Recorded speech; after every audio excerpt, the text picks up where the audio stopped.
Hey, what's up guys? Brian Kelly here from Zombie Guitar. Today's video, I just want to show you how you can take this super common chord progression with the super common embellishments that people always play. I'm just going to play it for you real quick. It goes like this.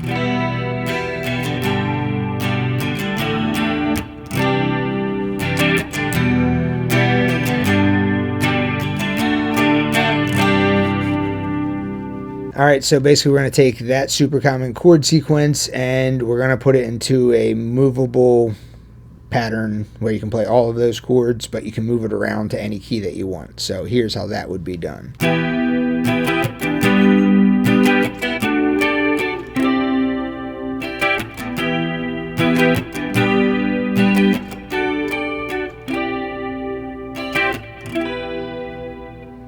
Alright, so basically what I did was I took those open chords, which are just chords that contain a mixture of fretted notes and open strings. So I took those open chords and I just moved them to pentatonic position 4. So the cool thing about linking a chord sequence to a pentatonic position, and in this case we're going to be linking it to pentatonic position number 4, it then allows you to move to any other key that you want. So you can play the exact same chord sequence in any other key. You just move your pentatonic position around. So if I wanted to move my pentatonic position number 4 down to say between frets 5 and 8, I could play the same chord sequence, but it's in a different key now. So it would be...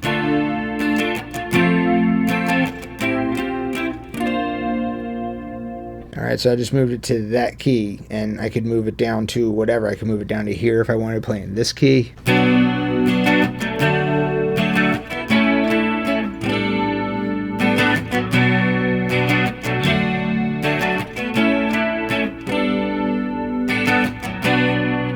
Alright, so I just played it in 3 different keys there, and I did so by moving my pentatonic position number 4 around. Alright, so let's first look at the 7 chords that are found in the original key. So the original key was the key of G major. G major has the relative minor of E minor.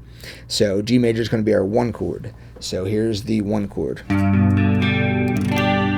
Alright, 2 chord is going to be the A minor chord. 3 chord is going to be B minor. 4 chord is C major. 5 chord is D major, 6 chord is E minor, 7 chord is the F sharp diminished chord, and then the 1 chord is the G major chord again.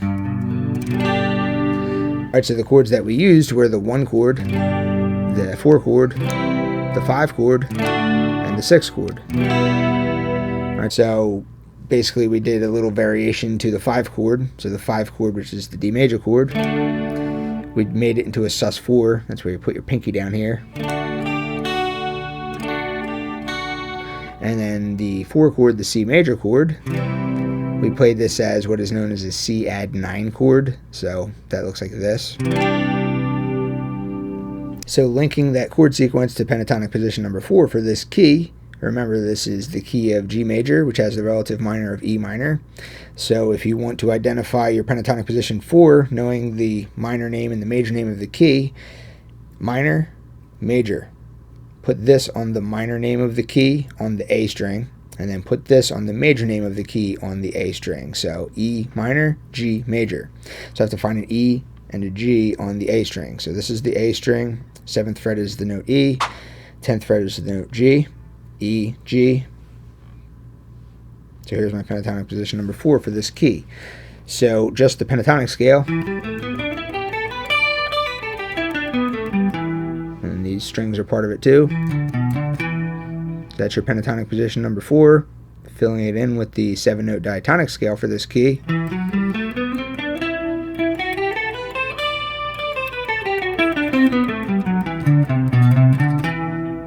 So just running up and down that scale pattern. That's your pentatonic position number 4. So in pentatonic position number 4, the 6th chord, which in this case is the E minor chord, is always going to be found in this minor bar chord shape. You've probably seen this before. This is just a minor bar chord rooted on the A string. This is your E minor chord.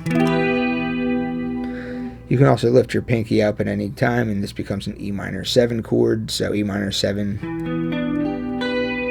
minor 7 chords just sound really nice. And then since you already have your pinky up, you can just take your pinky and you can place it right down there where the major scale root goes, the note G. G is the major scale root for this key.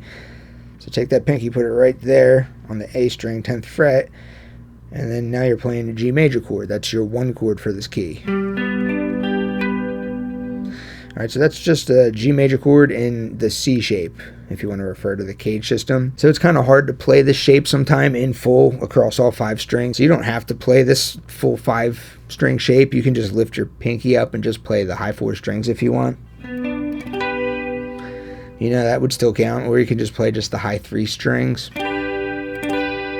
So you're still playing the G major chord. You're still playing the 1 chord no matter what. Alright, so you have your 6 chord and you have your 1 chord. So now let's look for the 4 chord and the 5 chord. So you can jump down to the E string and play this shape right here. This is a major bar chord shape rooted on the low E string. So this is where your 6 chord is. Up 1 fret, jump to the E string. That's where you can find your 4 chord. So there's your C major chord, that's your 4 chord. And then jump up a whole step, and then there's your 5 chord using the same shape. And then you can come back to the 1 chord if you want. Or you can come back to the 6 chord if you want. Or you can play chord progressions like this.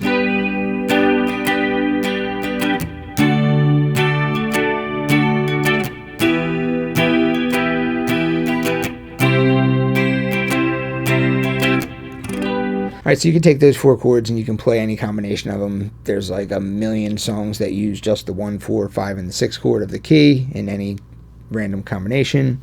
So, you know, super common chords, right? So a couple things you can do with the 4 and the 5 chord. You don't have to play those across all 6 strings if you don't want to. You can just play the high 4 strings if you want. So instead of playing this for the C major chord, I can just play the high 4 strings. Same thing with the 5 chord, just play the high 4 strings. And even for the 6 chord, if I want to take the 6 chord and just play that in the high 3 strings, I could just play that like this. So there's so much stuff you can do, and that's the whole point of this video. So just knowing the shapes and then knowing the scale pattern around it, you can really come up with a lot of cool stuff, you know? Like maybe do like a 6 chord, and then come to a 4 chord, and then I don't know, come to the 1 chord, and then 5 chord,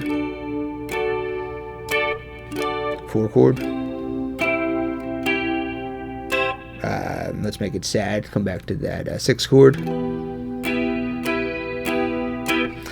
All right, and to get those little pieces, the little when we're on the 5 chord, we made it into a sus4, so we know where our 5 chord is, right? So here's your 5 chord. Here's how you get a sus4. You just take your pinky and you put it down right there on the G.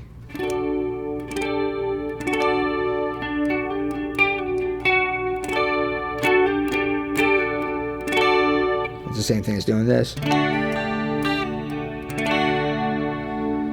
And then for the 4 chord, we made that into an add 9 chord. So we took the C chord, and instead of just playing the major chord, we played a C add 9.